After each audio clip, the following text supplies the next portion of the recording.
Bismillahirrahmanirrahim. Assalamualaikum warahmatullahi wabarakatuh. Alhamdulillahi rabbil alamin. Wassalatu wassalamu ala asyrafil anbiya wal mursalin, nabiyina wa maulana Muhammadin sallallahu alaihi wasallam wa man tabi'ahum bi ihsanin ila yaumiddin. Asyhadu an la ilaha illallah wa asyhadu anna Muhammadan abduhu wa rasuluh. Allahumma shalli ala Muhammadin wa ala alihi wa ashabihi ajma'in, amma ba'du. Bapak-bapak, ibu-ibu, kaum muslimin, jemaah salat maghrib yang dimuliakan Allah, mari kita awali majelis ilmu ini dengan membaca basmalah. Bismillahirrahmanirrahim. Bapak-ibu sekalian yang dimuliakan Allah, pada tatap muka pertama ini di awal 1447 Hijrah, karena tahun pelajaran wirid ini kan Ramadan ke Ramadan. Apa namanya tuh, kalender pengajiannya. Di kalendernya itu Idul Fitri baru kita mulai setelah Syawal. Nah, Bapak Ibu sekalian, sebagai pengantar, kita akan masih tetap membahas hukum keluarga Islam, masih seputar itu ya. Masih seputar tentang kajian-kajian problematika hukum keluarga Islam yang ruang lingkupnya meliputi perkawinan, perceraian, nafkah, wakaf, hibah, wasiat dan waris.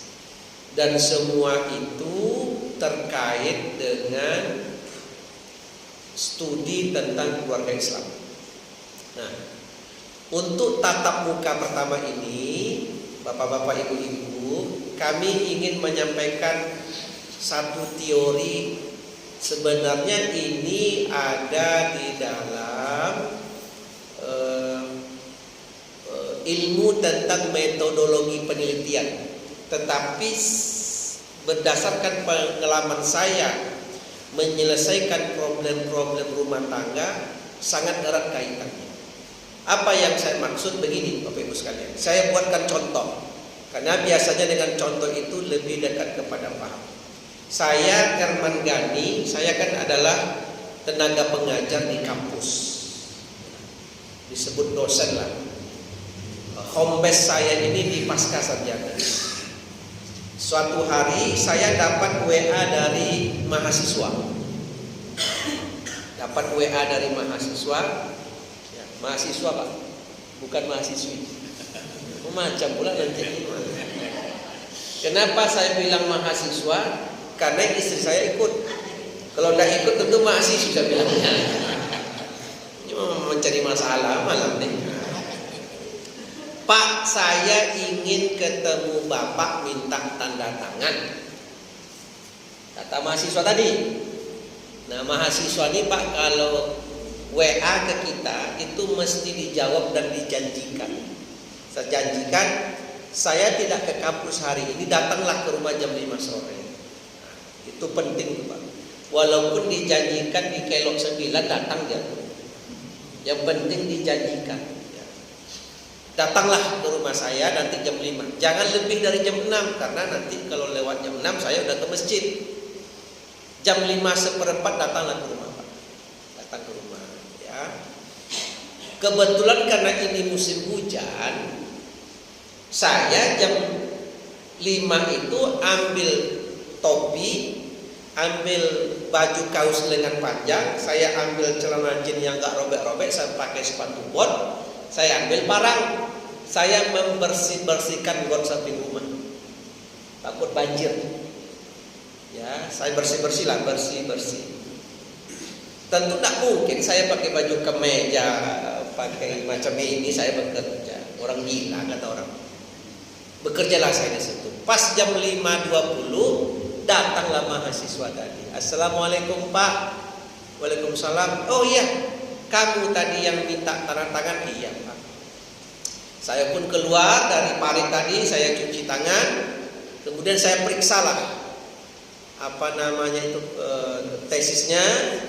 Kemudian saya ACC. Nah, ACC saya nih Pak itu sampai ke kampungnya tuh, kegembiraannya tuh. Sama seperti kita punya anak, mana nak kampus ya, ngapo mencari dosen ya. Nah, karena dosen ini identik payah mencari. Nah, begitu dapat tanda tangan dosen, alhamdulillah saya itu yang saya jaga supaya anaknya cepat. Nah, selesai saya tanda tangan, saya lanjutkanlah kerja sedikit. Mahasiswa tadi balik ke kampus. Sampai di kampus dia bertemu dengan kawan-kawannya. Begitu ketemu dengan kawannya, dia mengatakan, saya dari rumah Pak Herman sudah dapat tanda tangan, alhamdulillah. Di mana kamu ketemu Pak Herman? Di rumah. Kata mahasiswa yang dari rumah saya itu mengatakan, Pak Herman sekarang hidupnya susah. Kenapa dikatakan hidup saya susah? Saya kan pakai baju KU, saya pakai celana jin robek-robek. Padahal dia tidak tahu Pak, saya ini Herman berpokok ayam pagi 20 juta masuk rekening saya. Macam-macam Bapak-bapak Ibu-ibu. Itu contoh harapan macam itu. Sekarang ini 175.000 sehari potong koperasi. Itu koperasi. Nah lanjut. Nah Bapak Ibu sekalian, kita ini hati-hati. Apa yang hendak saya sampaikan adalah bahwa saya pakai baju kaos lusuh, pakai celana jin robek-robek itu data. Datanya memang seperti itu. Objektif kondisi faktualnya memang macam itu. Bahwa dia menyampaikan ke kawan-kawannya Pak Herman hidupnya susah, itu persepsi dia. Itu persepsi, itu pendapat, itu interpretasi dia tentang saya. Nah, yang jadi patokan kita data kah atau persepsi? Data yang jadi patokan kita, bukan persepsi.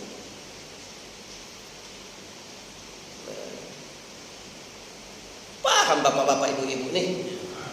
Asik ceramah kok sunyi masalah, kok asik dia bambu bercakap seorang juga. Ya kan? Nah, lain orang rasa sunyi jaga Pak maghrib, kan dekat hujan kan? Orang rumah mi teman kami ceramah di mana, di As-Sabirin.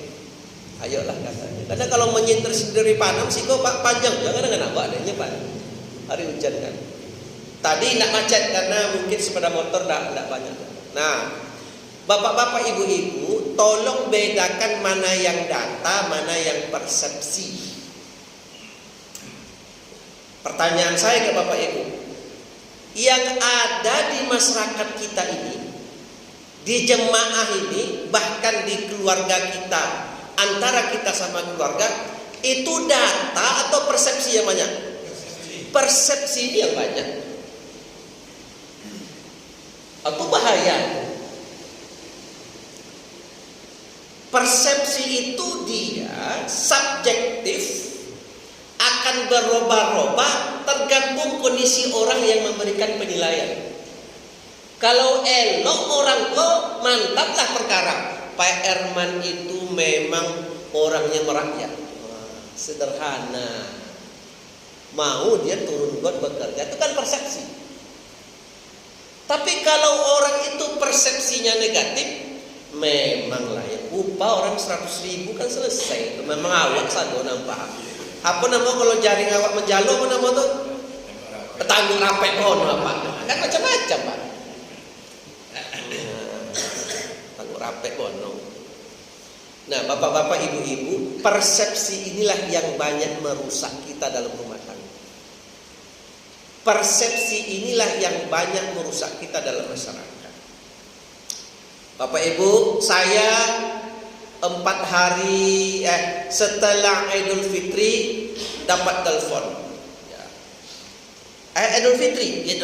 Ustaz, boleh saya konsultasi? Bisa Ustaz datang ke rumah?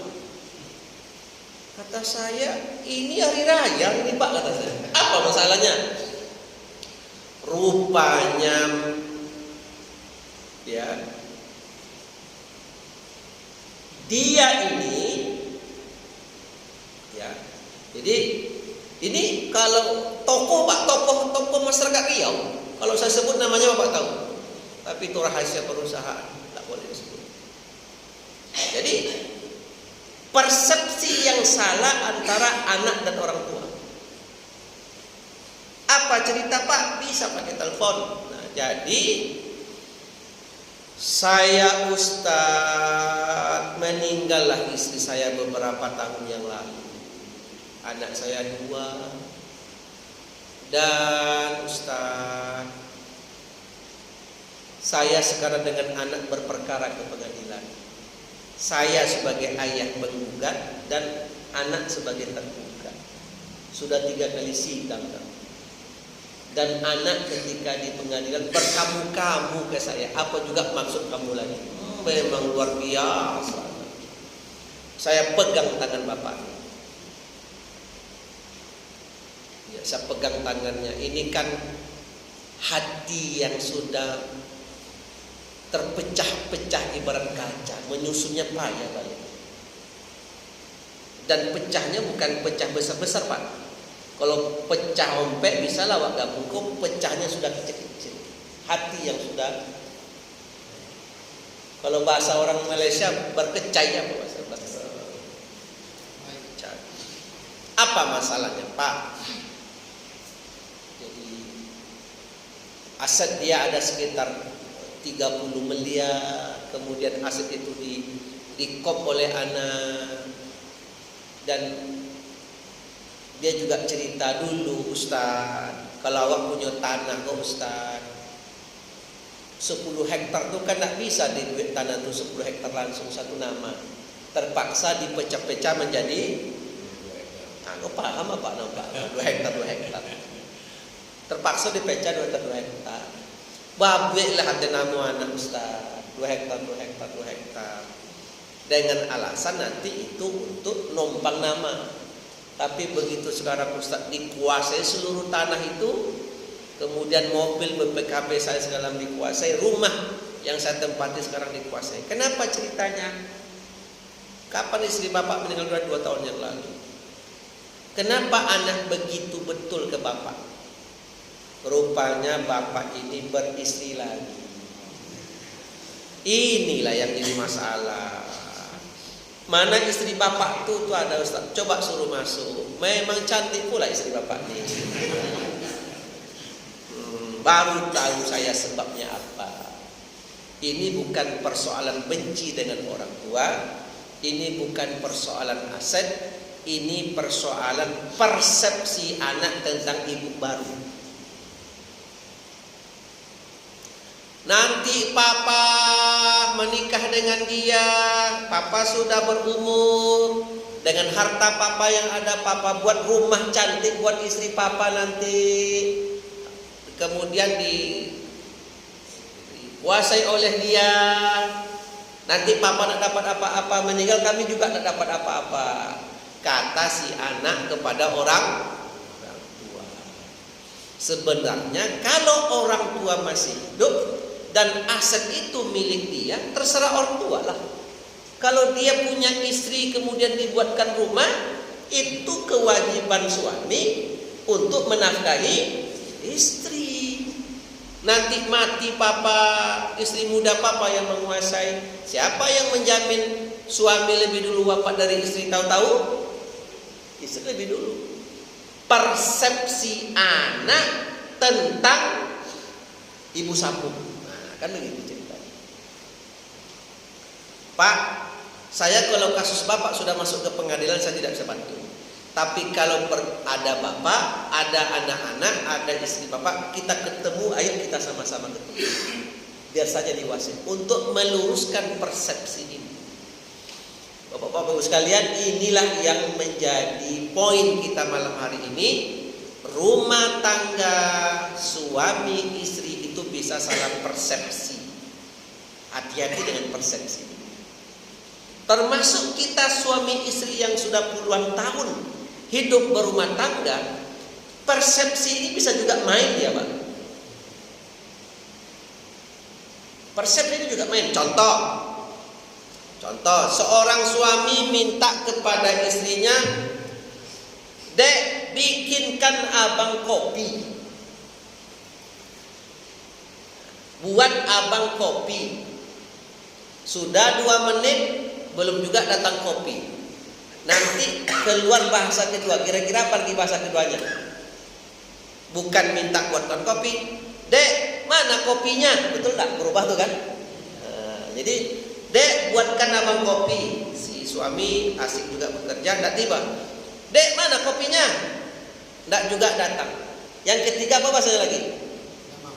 Tidak mau buat kopi. Nah, kan itu lagi bahasanya kan. Pokoknya semakin pertanyaan kedua kita itu tinggi tensinya lagi. Datanglah kopi tadi. Diletakkan kopi itu dengan kasar.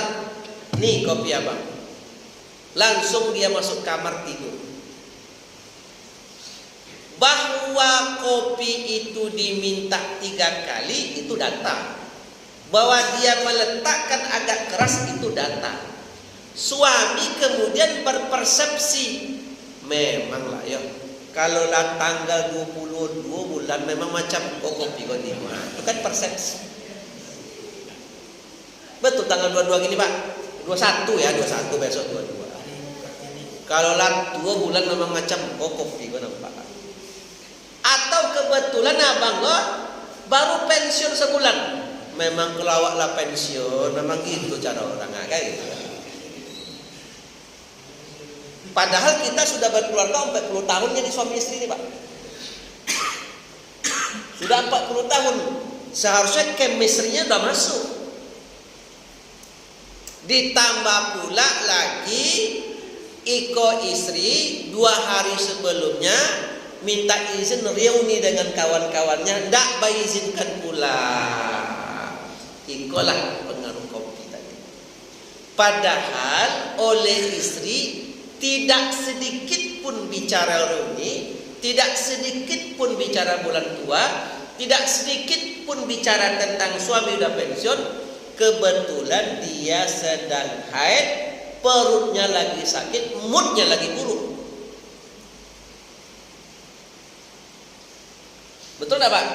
Jadi sehingga meletakkan macam itu. Bukan dia tidak mau, tapi persepsi. Itulah makanya Al-Quran mengatakan, "Ijtanibu katsiran minadh-dhann ya ayyuhallazina amanu." Hai orang-orang yang beriman, jauhi olehmu banyak berburuk sangka. Inna ba'dadh-dhanni ismun, sesungguhnya banyak berbuat sangka itu ismun, dosa. Ismun itu dosa. Nah, bapak-bapak, ibu-ibu, sedikit kita bicara bahasa Arab. Nah, ini baca bahasa Arab. Dalam bahasa Arab banyak kata yang kita terjemahkan juga dosa. Ismun dosa juga. Zambun dosa juga. Zambun itu huruf zal, huruf nun, huruf ba. Zambun dosa juga. Ismun dosa juga. Contoh penggunaan zambun itu pada hadis tentang puasa. Man shoma ramadhana imanan wahtisaban ghufira lahu ma taqaddama min dzambi. Siapa yang puasa di bulan Ramadan dengan penuh keimanan, wahtisaban dan sungguh-sungguh, diampunkan zambun, dosa yang berlalu. Kalau di ayat yang saya baca surah Al-Hujurat ayat 12 ini, ismun juga, dosa juga. Apa bedanya? Ayo kita jelaskan. Kalau zambun, memang kita dalam bahasa Indonesia ini kekurangan stok untuk bisa menerjemahkan istilah-istilah Arab. Zambun dosa juga, ismun dosa juga, padahal berbeda. Kalau zambun itu dosa antara kita dengan Allah. Terlambat sholat, tidak khusyuk, atau tidak sholat, tidak puasa, atau mazmum. Jadi pelanggaran, pengingkaran, kemaksiatan antara seorang hamba dengan Allah itu namanya zambun. Itu selesai dengan Ramadan. Nah, jadi siapa yang puasa di bulan Ramadan, maka Allah hapuskan dosanya. Dosa yang mana? Dosa yang hubungannya kepada Allah. Sementara dosa antara kita tidak hilang dengan puasa. Hati-hati Pak. Bapak berutang ke seseorang 2 juta, tidak Bapak bayar-bayar. Kemudian puasa Bapak diampunkan dosa, itu tidak masuk. Ya, itu tidak masuk tuh. Alhamdulillah. Pas malam takbir, Allahu Akbar, Allahu Akbar, cerah hatinya, alhamdulillah, terhapuslah dosa-dosa semuanya. Dosa yang mana Pak? Utang kodesyanu, utang rokok kodesyanu, itu tidak masuk tuh. Soal hubungan kita sesama manusia namanya ismun, itu dosa. Maka bapak-bapak, ibu-ibu, hati-hati terhadap persepsi. Oh, ini berat sekali dalam rumah tangga. Saya sudah seringkali menyelesaikan perkara-perkara dalam rumah tangga muslim, orang-orang yang bertikai, baik antara hubungan antara seorang suami dengan seorang istri, atau hubungan antara perkara-perkara harta waris, itu yang bermain persepsi yang negatif. Contoh Pak, ada orang tua adik beradik ditinggalkan oleh orang tuanya sawit 5 hektar. Oleh abang yang paling besar, karena dia yang merasakan pernah membantu orang tuanya menanam, merasa memiliki tanggung jawab untuk mengawasi karena musim maling sawit. Sehingga dialah yang sering datang ke kebun untuk menengok, bertemu dengan penjaga sawit. Macam mana Pak? Sawit minggu ini macam mana Pak? Sering dijenguk. Suatu hari ada adik laki-laki, waktu sawit ini ditanam-tanam masih SMP, dia tak tahu apa-apa, masih ketek. Kinilah tamat kuliah, dicubulah menengok sawit itu. Ditanya ke tukang penjaga, Pak, macam mana sawit Pak? Aman dek. Siapa yang sering datang ke sini Pak? Oh, abangmu yang sering datang. Memang abangnya sering datang, yang adik kok jarang datang. Apa kata adik terbersit di pikirannya? Memanglah ya, tidak ingin menguasai nampak abangnya. Sering datang itu dipersepsikan menguasai. Itu nanti yang berkembang di pikirannya. Apapun nanti yang dilakukan oleh abangnya salah semuanya, karena persepsinya negatif. Ada seorang pejabat di kantor, ada berita pemeriksaan rutin BPK APBD 2025. Betul BPK itu memeriksa rutin. Pejabat kok tetangga ibu kok. Pas pula sebelum berita kau keluar, seminggu yang lalu, apa pejabat kok membeli mobil baru, mobil listrik, platnya masih merah. Oh, nak merah di hijau kan? Biru separuh kan? Karena mobil listrik. Apa kata ibu? Pantas kok lah apa pemeriksaan BPK dengan mobil. Bahwa BPK memeriksa betul, bahwa bapak ini beli mobil baru betul, tapi menghubungkan bahwa inilah penyebab, itu persepsi. Itu yang bahaya. Tak bisa seperti itu. Tak tahu ibu kalau apa kau menjual karena emas ini lagi mahal, si istri dapat warisan dari orang tuanya. Jual mobil yang lama tambah dengan emas baru dapat mobil. Akan bisa jadi. Itu namanya persepsi orang. Hati-hati kita. Nah, itu di masyarakat banyak nih Pak yang seperti itu. Ya kan? Nampaklah Herman Ghani jalan di mall dengan seorang anak semampai, berjilbab, masih muda, cantik. Ustaz ke bacito-cito bini baru kawa iku rupo bini baru. Padahal dia tidak sadar. Saya umur 23 tahun sudah punya istri, masih muda, tentu punya anak perempuan yang paling sulung perempuan, tentu cepat dewasanya. Ini anak gadis saya. Kenapa dia mau jalan sama ayahnya daripada sama ibunya untuk sebagian anak gadis? Kalau sama ibunya agak terbatas, kalau sama ayahnya bisa bermanja-manja, karena biasanya ayah kalau berlawan kalau anak gadis hilang jago ayahnya tuh kalau musuhnya anak gadis. Betul apa enggak? Nah, hilang, enggak bisa bertegas. Indah-indah tapi iyo-iyo. Itu kan persepsi. Jauhi yang macam itu. Jauhi yang macam itu. Nah, inilah yang menjadi topik pembahasan saya malam hari ini di tatap muka pertama tentang persepsi masyarakat yang sering terjadi. Oleh karena itu, nah nih, itu poin pertama. Poin kedua, Bapak Ibu sekalian, ini musim hujan apa enggak? Musim hujan ini.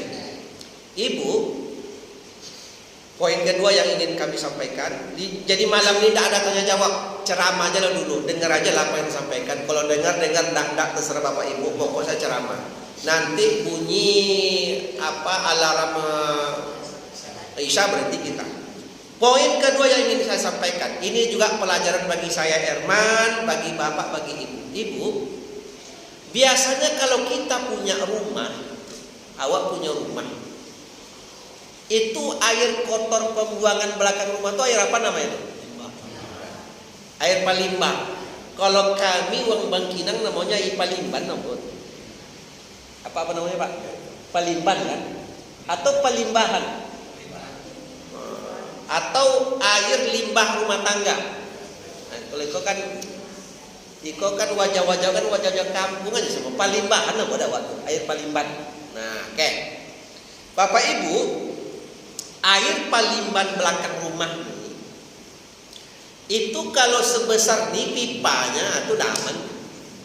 Itu habis oleh minyak-minyak, serat-serat segala macam. Apalagi nanti air palimban itu kalau dia air mandi, rambut-rambut kita yang rontok tuh diikatnya tuh sampah-sampah. Betul apa enggak? Nah, jangan macam-macam Bapak paham mau bersih-bersihkan. Diikatnya. Maka kalau bisa dia pipanya besar. Pipa berapa inci itu yang godang tuh kan? Lebih aman lagi air got palimbahan ini terbuka. Jangan pipa. Jadi bisa disapu, bisa dibersihkan. Nampak dia keluarnya. Paham ya? Dan biasanya air palimban ini untuk rumah-rumah rumah-rumah yang sifatnya tersusun, rumah tipe 36, tipe 45 itu biasanya jadi masalah. Maka biasa pembuangannya arah ke belakang. Kalau di kampung-kampung tidak jadi masalah air ini karena belakangnya itu masih luas. Betul nggak Pak? Tidak ada masalah biasa kalau di kampung-kampung. Nah, kalau kita di kota ini masalah itu air palimban itu. Maka dipastikan dia lancar, dipastikan dia keluar. Kalau dia tersumbat di dapur bau, di ruang makan busuk, di ruang tengah tercium, bahkan dalam kamar kalau kita pakai AC masuk dalam AC, ya apa enggak? Itu. Maka dia mesti dibuang supaya rumah kita bersih, rumah kita higienis namanya itu. Sehat, udaranya sehat. Itu kalau rumah. Bapak Ibu, hati kita ini ada di palimban.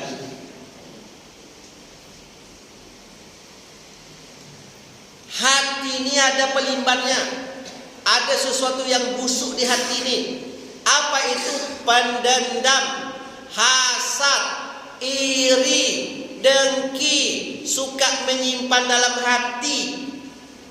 Kalau tidak Bapak buang palimban hati ini, maka dia akan membusuk dalam hati, membuat kita sakit, membuat kita drop. Mau juga stroke dibuatnya tuh. Bagaimana pembuangan parit ini lancar, Bapak Ibu? Maka besarlah pembuangan parit hati ini, jadilah orang pemaaf. Jadilah orang yang tidak menengok keburukan orang. Jadilah orang yang tidak mudah berpersepsi negatif tentang orang. Jadilah orang yang tidak mudah mengurus urusan orang. Banyak tak dalam masyarakat orang yang ngurus urusan orang? Banyak, Pak. Coba angkat tangan, siapa orangnya? Nah, persepsinya itu yang luar biasa. Mampu memberikan maaf kepada orang walaupun dia yang menzalimi. Maka kata Nabi kan begini, salasatun man kunna fihi hisabahullahu hisaban yasira. Ada 3 perkara, yang 3 perkara ini kalau ada pada orang lain, dia akan mendapat hisab yang mudah dan dia akan masuk surga. Siapa yang 3 orang ini? Pertama, anta'fu amman zalamaka, engkau mampu memaafkan orang yang menzalimimu. Kalau kamu yang berbuat zalim, kamu minta maaf, itu lazim, itu lumrah. Sekarang ada orang berbuat zalim kepada dirimu, meskipun dia tidak minta maaf, kita sudah dulu memaafkannya. Hebat Pak, itu namanya membuang palimban.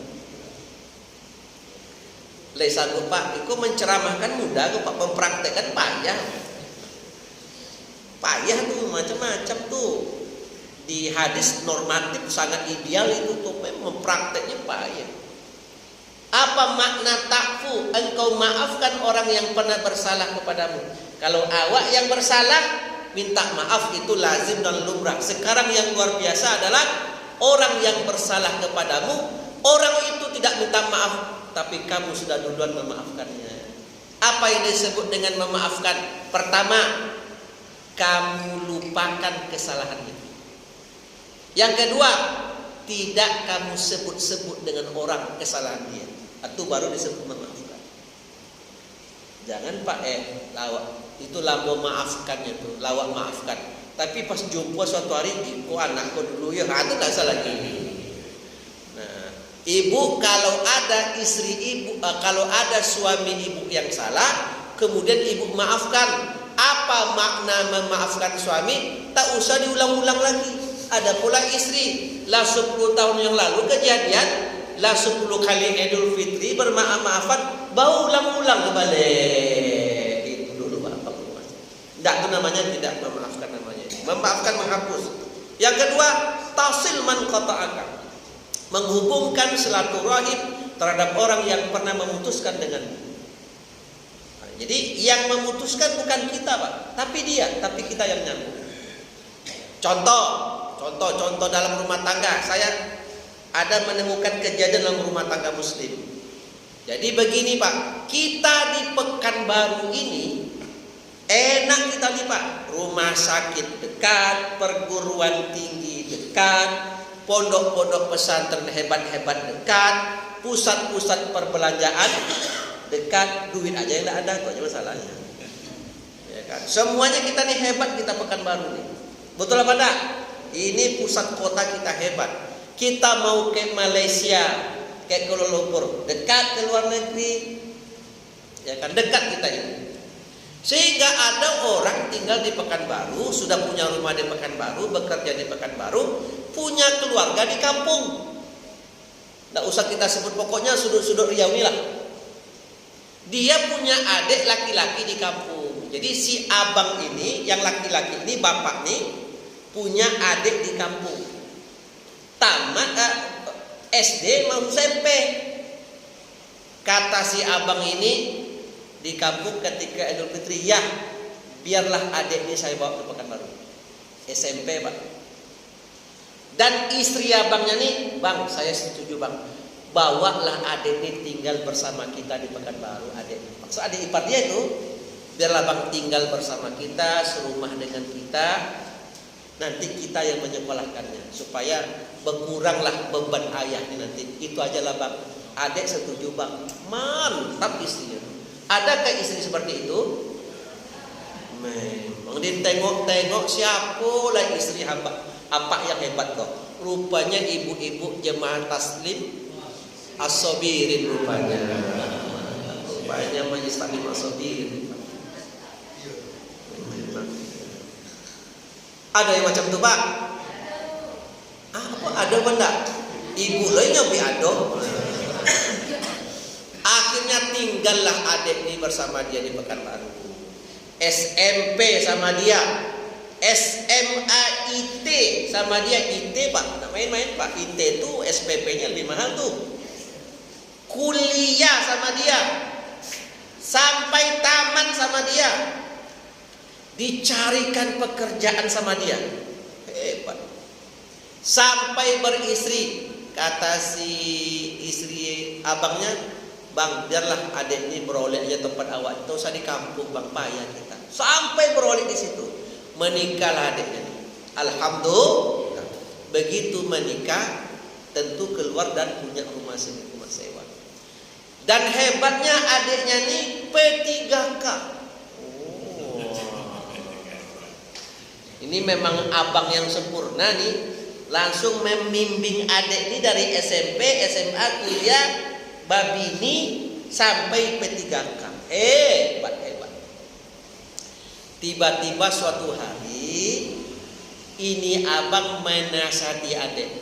Adiknya gue sekolah apa pak? Apa nama adventure tuh? Pakai sepeda motor, pakai ke Sumbar, pakai Solo, apa namanya tuh? Touring. Tinggi loh kelas adik. Oh. Rumah masih sewa. Istri akan melahirkan, tabungan tidak ada, pergi dinasihati oleh abangnya. Kamu tuh jangan touring kamu nih. Tidak ada pikiranmu sedikitmu. Berhematlah.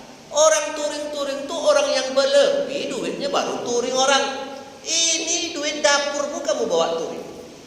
Sejak itu pak tidak ditegur-tegurnya abangnya. Sudah 3 kali Idul Fitri tidak datang-datang ke rumah abang. Sekarang siapa yang memutuskan silaturahim? Abang atau adik ini? Ini adik tidak beres namanya. Ada tidak adik macam tu? Macam-macam dia pak. Apa kata hadis? Kalau engkau ingin masuk surga, tasil man qata'aka, sambungkan silaturahim kepada orang yang memutuskan denganmu. Sanggup nak abang ni yang datang ke rumah adik menjenguk? Kalau kita kan, awak pula yang datang, awak yang abang, situ adik, awak pula yang datang. Dah ada cerita tu. Atau keluar cakap, awak yang menjadikan di Pekanbaru ni, awak pula yang datang ke rumahnya. Tapi apa kata istrinya? Bang, ayolah kita tengok adik tu. Karena menyambung silaturahim itu penting bang. Dielus-elus lah tangan dia lah bang, kita pergi bang. Kata kalau kita ingin masuk surga, dapat hisab mudah, kita datang menjenguk bang. Jangan tengok adik itu, tapi tengoklah kita masuk surga. Ini memang istri luar biasa yang macam ini. Ada pula yang parah, istrinya pula parah. Jangan tengok lagi bang, tak balas jasa ya. Datanglah abang ni ke rumahnya menengok. Abang seperti inilah yang masuk. Cuma ada yang macam itu pak. Itu berat pak. Menceramakan mudah tuh pak. Kalau ustaz macam mana ustaz? Datang tak ustaz? Saya tak pula mengalami macam itu pak. Jadi tak bisa pula teruji pula nih. Ya pak ya. Itu besar itu pak. Kan makna hadis kan tasil man qata'aka, engkau menghubungkan silaturahim terhadap orang yang memutuskan denganmu. Nah, yang dimaksud dengan memutus ini ada hadis lain. Isnani la yanzurullahu yaumal qiyamah qati'ur rahim. Ada 2 kelompok yang tidak akan Allah lihat pada hari kiamat. Qati'ur rahim, orang yang memutuskan silaturahim. Keluar main loh. Memutuskan silaturahim di sini maknanya adalah silaturahim orang yang satu rahim, Pak. Saya dengan Ustadz Arman, mana Ustadz Arman nih? Yang WA saya nih, beliau ini hebat nih. 4 hari WA, ingatkan lagi sore tadi, ingatkan juga. Ini memang patut diriwat tempatnya nih, luar biasa. Karena takut juga beliau kalau datang ustadznya dia bilang salah kan masalahnya. Saya dengan Ustadz Arman ini tidak satu rahim saya. Ibu kami beda, ayah kami beda, kampung kami beda. Tidak kami WA, tidak berkunjung, tidak apa-apa, Pak. Kami tidak satu rahim. Tapi kalau ada orang adik beradik kandung tidak saling mengunjungi, inilah yang dosanya besar di sisi Allah. Ada orang ketika Idul Fitri, Pak, hari pertama, hari kedua, bos kantornya sudah dikunjungi, kawan satu reuni sudah datang, konco-konco tempat duduknya sudah saling mengunjungi. Ada kakak kandung satu kota di Pekanbaru, satu RW, Pak, sudah 2 tahun tidak datang dia ke rumah kakak kandungnya. Ini yang berdosa karena rahim dia. Saya tanya Bapak Ibu, apa kira-kira yang menyebabkan saudara kandung tapi tidak bertegur sapa, konflik, berselisih? Apa kira-kira penyebab nomor 1? Berbeda soal harta jahatnya harta. Maka hati-hati, dan untuk itu besok di pertemuan tatap muka berikutnya kita akan bahas masih seputar waris, beberapa kasus-kasus, dan nanti akan kita buka tanya jawab seperti biasa. Insya Allah. Itulah ceramah saya nanti. Lah, sudah ceramah, Pak. Enak jadi bapak, lihat bapak duduk santai, tengok handphone, ya kan? Saya tidak ada berhenti tadi nih. Besok butuh karena saya duduk situ lagi nanti. Ya, itulah. Jadi penceramah itu pula apa aja. Demikian ibu-ibu bapak sekalian, ya, yang dapat kami sampaikan karena ini tatap muka pertama, insya Allah selagi sehat badan. Kemudian saya ada di Pekanbaru, kecuali keluar kota, insya Allah jadwal akan saya penuhi. Kecuali nanti kalau saya izin, ada hal yang tak mungkin dihindari, tentu secepatnya akan saya telepon Ustaz Ahmad. Itu sajalah namanya kalau kita kuliah tatap muka pertama, namanya perjanjian kuliah namanya. Jam berapa tuh masuk, yang terakhir kita tutup pintu. Tatap muka berapa kali boleh tak hadir, itu perjanjian pertama, namanya kontrak kuliah namanya. Ini namanya kontrak wirid namanya. Jadi kalau saya tidak di tempat nanti saya akan izin. Ya Bapak Ibu ya. Paling menjelang Idul Fitri yang akan datang, banyaknya kita ini 10 tatap muka cuman. Mungkin bisa 9. Karena Idul Adha atau ada hari-hari besar nanti kita akan off itu. 10 tatap muka lah. Ya 10 kali tatap muka dengan 10 materi insya Allah. Demikian yang dapat saya sampaikan. Lebih dan kurang mohon maaf. Ya, saya sengaja nih pakai jas ganteng-ganteng macam nih, walaupun nak didengar ceramah awak oleh orang, minimal menengok awak senang juga orang dengan awak, jangan salah. Begitu itu ilmu itu Pak. Bekok ceramah ndak jo, orangnya tahu apa misalnya. Ya. Demikian, wassalamualaikum warahmatullahi wabarakatuh.